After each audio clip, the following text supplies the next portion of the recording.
নমস্কার বন্ধুরা, আমি নবনীতা আর নবনীতার পাকশালায় আপনাদের সকলকে স্বাগত জানাই। শীত প্রায় যায় যায় অবস্থা, আর এই অবস্থায় শেষমেশ পিঠেটা তৈরি করেই ফেললাম। আজ আমি শুকনো সিদ্ধ চালের গুঁড়ো দিয়ে চিতই পিঠার একটি রেসিপি নিয়ে এসেছি। এই সিদ্ধ চালের চিতই পিঠেগুলো আতপ চালের চিতই পিঠার থেকে অনেক নরম, তুলতুলে এবং অসংখ্য ছিদ্রযুক্ত হয়। কিন্তু গ্যাসে কিভাবে করলাম অসংখ্য ছিদ্রযুক্ত চিতই পিঠা, চলুন দেখে নেওয়া যাক। প্রথমে এখানে আমি নিয়ে নিয়েছি 500 গ্রাম সিদ্ধ চালের গুঁড়ো। আমি সাধারণ ভাতের চালকেই বাড়িতেই মিক্সিতে গুঁড়ো করে নিয়েছি, আর এটা খুব মিহি গুঁড়ো না হলেও অসুবিধা নেই। তার মধ্যে দিয়ে দিলাম হাফ চা চামচ লবণ। এবার এর মধ্যে আমি দিয়ে দেব যতটা পরিমাণ চালের গুঁড়ো, ঠিক ততটা পরিমাণই হালকা উষ্ণ গরম জল। গরম জলটা এমনই গরম করতে হবে যাতে আপনি আপনার একটা আঙুল এতে ডোবাতে পারেন। তারপর এই গরম জল দিয়ে আমি একটা থিক ব্যাটার তৈরি করে নিলাম। তারপর মিক্সির বড় জারের মধ্যে আমি এই ব্যাটারটাকে দিয়ে দিচ্ছি। তারপর 1 মিনিট মিক্সিটা চালিয়ে নিলেই একটা মিহি ব্যাটার আপনি পেয়ে যাবেন। আমি এখানে 500 গ্রাম চালের গুঁড়োর যে ব্যাটার, সেটা আমি 2 থেকে 3 বার দিয়ে একটা স্মুথ ব্যাটার তৈরি করে নিয়েছি। আশা করি বন্ধুরা আপনারা নিশ্চয়ই দেখতে পাচ্ছেন যে আগের তুলনায় এই ব্যাটারটা কতটা স্মুথ। এবার আমি এই মিক্সিং জারের মধ্যে আরও আধ বাটি গরম জল আমি দিয়ে দিয়েছি। এবার এই গরম জল দিয়ে মিক্সিং জারটা আমি ভালো করে ধুয়ে সেই জলটাও এই ব্যাটারের মধ্যে দিয়ে দিলাম। তাহলে বুঝতেই পারছেন এখানে কতটা চালের গুঁড়োর জন্য কতটা জল আমি ব্যবহার করলাম। আমি যতটা চালের গুঁড়ো নিয়েছি তার ঠিক 1.5 গুণ পরিমাণ জল আমি ব্যবহার করেছি। তারপর একটি হাতার সাহায্যে আমি ভালো করে মিক্স করে নিচ্ছি। ভালো করে এরকমভাবে ঘুরিয়ে ঘুরিয়ে মিক্স করে নেওয়ার পর আমি একটা স্মুথ রানি কনসিস্টেন্সির ব্যাটার কিন্তু তৈরি করে ফেলেছি। এই ব্যাটারটা রেস্টে রেখে আমি এবার দুধটাকে রেডি করে নেব। এখানে আমি 3 লিটার দুধ নিয়ে নিয়েছি। দুধটা ভালো করে আমি জাল করে নেব। দুধটা এবার ফুটতে আরম্ভ করেছে। আরও বেশ কিছুক্ষণ গ্যাসের ফ্লেমটাকে মিডিয়ামে রেখে দুধটাকে ভালোভাবে ফুটিয়ে নেব। 6 থেকে 700 গ্রাম পরিমাণ পাটালি গুড়, এটা খেজুরের পাটালি গুড় আমি একটু গুঁড়ো করে নিয়ে এই গরম দুধের মধ্যে দিয়ে দিচ্ছি। তারপর একটি হাতার সাহায্যে আমি ভালো করে নেড়ে নেড়ে এই গুড়টাকে মিলিয়ে দেব, গুড়টা যাতে আস্তে আস্তে গলে যায়। দেখুন গুড়টা কিন্তু গলে গেছে, গলে গিয়ে দুধের রঙটাও পরিবর্তন হয়ে গেছে। দুধ কিন্তু আমাদের রেডি হয়ে গেছে।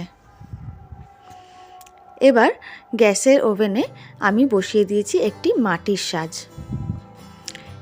মাটির সাজটা যখন বেশ গরম হয়ে আসবে তখন গ্যাসের ফ্লেমটাকে মিডিয়ামে রেখে আমি একটু তেল আর জল ব্রাশ করে দিয়ে দিচ্ছি। তারপর আমাদের তৈরি করে রাখা ব্যাটারটা হাতার সাহায্যে একটু একটু করে আমি এই সাজের মধ্যে দিয়ে দিচ্ছি। ব্যাটারটা কিন্তু কখনোই পুরো ভর্তি করে উঁচু উঁচু করে দেবেন না, একটু কমই রাখবেন, কারণ পিঠেটা যখন তৈরি হবে তখন এটা ফুলে গিয়ে কিন্তু উপরে উঠে আসবে। দেখুন ব্যাটারটা দিতে দিতেই কি সুন্দর ছিদ্র তৈরি হয়ে গেছে।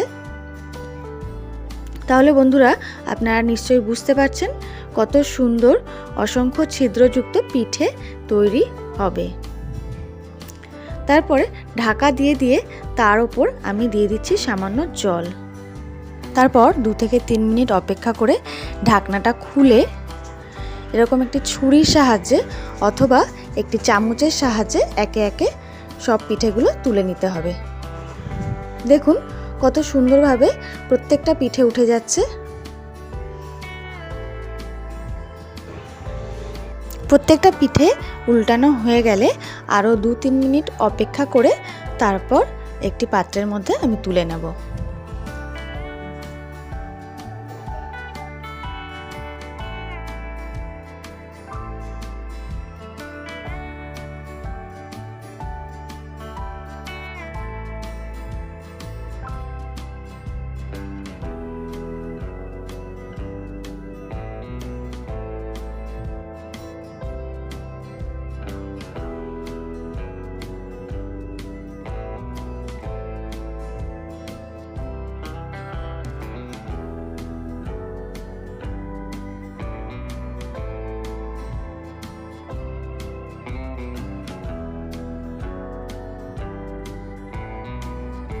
পিঠেগুলো তুলে নেওয়ার পর সাজটাকে আবারও একটু গরম হতে দেব। তারপর আবার ওই তেল আর জলের মিশ্রণটা একটি ব্রাশের সাহায্যে আমি লাগিয়ে নেব। তারপর হাতার সাহায্যে একটু একটু করে ব্যাটার আমি প্রত্যেকটা সাজের মধ্যে দিয়ে দেব।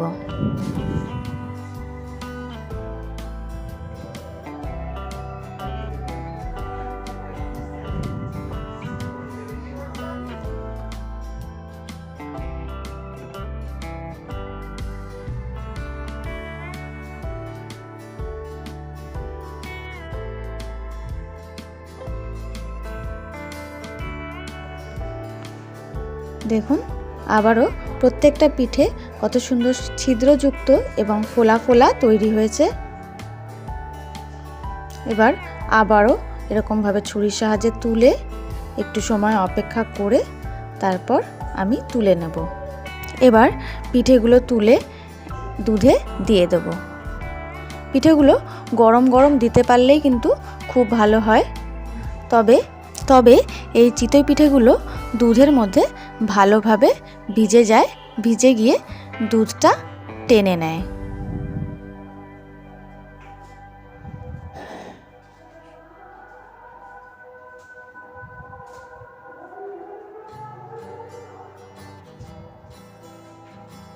আপনারা একটি চামচের সাহায্যেও পিঠেগুলো তুলে নিতে পারেন। আমি হাত দিয়ে তোলার কারণে আমার হাতে কিন্তু বেশ তাপ লাগছিল। দেখুন এই পিঠেগুলো এবার আমি ওই রেডি করে রাখা দুধের মধ্যে দিয়ে দিচ্ছি। দেখলেন তো কত সহজে তৈরি হয়ে গেল। শুকনো সেদ্ধ চালের গুঁড়ো দিয়ে নরম তুলতুলে অসংখ্য ছিদ্রযুক্ত দুধ চিতই পিঠে। আশা করি বন্ধুরা রেসিপিটি আপনাদের ভালো লেগেছে। রেসিপিটি যদি ভালো লেগে থাকে তবে লাইক, শেয়ার এবং কমেন্ট করবেন এবং আমার চ্যানেলটি যদি এখনও না সাবস্ক্রাইব করা থাকে তবে চ্যানেলটি সাবস্ক্রাইব করার অনুরোধ রইল। সকলে সুস্থ থাকবেন, ভালো থাকবেন। নমস্কার।